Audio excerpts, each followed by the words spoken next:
ನಮಸ್ಕಾರ ವೀಕ್ಷಕರೇ, SUM creators ಚಾನೆಲ್ಗೆ ಸ್ವಾಗತ ಸುಸ್ವಾಗತ. ಇವತ್ತು ನಮ್ಮ ವಾಸ್ತು ಟಿಪ್ ಸರಣಿಯಲ್ಲಿ ಮಕ್ಕಳ ಓದು ಕೋಣೆ ಯಾವ ದಿಕ್ಕಿನಲ್ಲಿ ಇರಬೇಕು ಎಂಬುದರ ಬಗ್ಗೆ ಬನ್ನಿ ತಿಳಿದುಕೊಳ್ಳೋಣ. ಓದು ಕೋಣೆ ಎಷ್ಟು ಮುಖ್ಯ?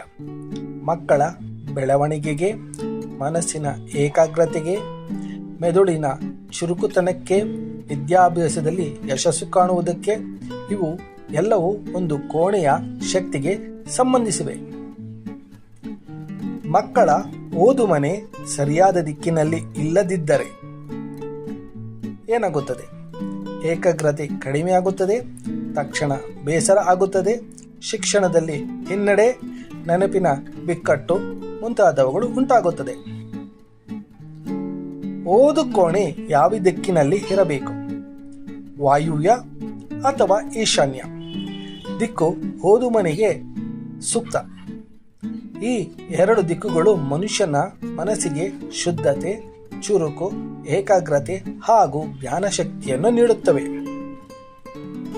ಸರಿಯಾದ ಟಿಪ್ಸ್: ಮಕ್ಕಳ ಓದು ಕೋಣೆ ಈಶಾನ್ಯ ಅಥವಾ ವಾಯುವ್ಯ ದಿಕ್ಕಿನಲ್ಲಿ ಇರಲಿ.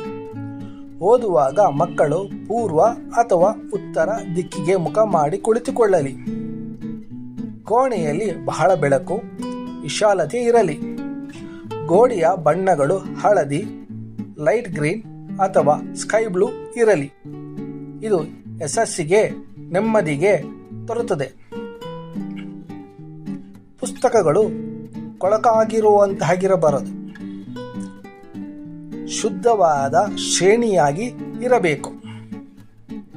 ಯಾವ ತಪ್ಪುಗಳು ಮಾಡಬಾರದು. ಮಕ್ಕಳ ಓದು ಕೋಣೆ ಅಗ್ನಿಕೋಣೆ ಅಥವಾ ಶೌಚಾಲಯದ ಪಕ್ಕದಲ್ಲಿ ಇರಬಾರದು. ಮಲಗುವ ಹತ್ತಿರ ಓದು ಕೋಣೆ ಇಟ್ಟರೆ ಮಂಕು, ನಿದ್ರೆ ಬಂದು ಓದುವ ಮನಸ್ಸು ಕಡಿಮೆಯಾಗುತ್ತದೆ. ಕತ್ತಲೆ, ಅವ್ಯವಸ್ಥಿತ ಕೊಠೆಯಲ್ಲಿ ಮಕ್ಕಳು ಓದುತ್ತಿದ್ದರೆ ಒತ್ತಡ, ಭಯ, ಅಸಮಾಧಾನ ಆಗಬಹುದು. ಪಿಂಕ್, ಕಪ್ಪು ಅಥವಾ ಗಾಢ ಬಣ್ಣಗಳಿಂದ ದೂರವಿರಲಿ. ಇದು ಚಿಂತೆ ಹೆಚ್ಚಿಸಬಹುದು. ಓದು ಕೋಣೆ ಸರಿಯಾಗಿದ್ದರೆ ಮಕ್ಕಳಲ್ಲಿ ಯಾವ ಬದಲಾವಣೆ ಉಂಟಾಗುತ್ತದೆ? ಓದಿನ ಮೇಲೆ ತೀವ್ರ ಒತ್ತು, ಮಿತವ್ಯಯ, ಸಮಯದ ಕಾಳಜಿ, ಹೆಚ್ಚು ಮೆಮೊರಿ ಶಕ್ತಿ, ಪರೀಕ್ಷೆಗಳಲ್ಲಿ ಶ್ರೇಯಸ್ಸು, ಆತ್ಮವಿಶ್ವಾಸ ಇರುತ್ತದೆ. ಬಡ ಮನೆ ಸಣ್ಣ ಮನೆಗೂ ಈ ಟಿಪ್ಸ್ ಅನ್ವಯಿಸುತ್ತದೆಯಾ? ಹೌದು.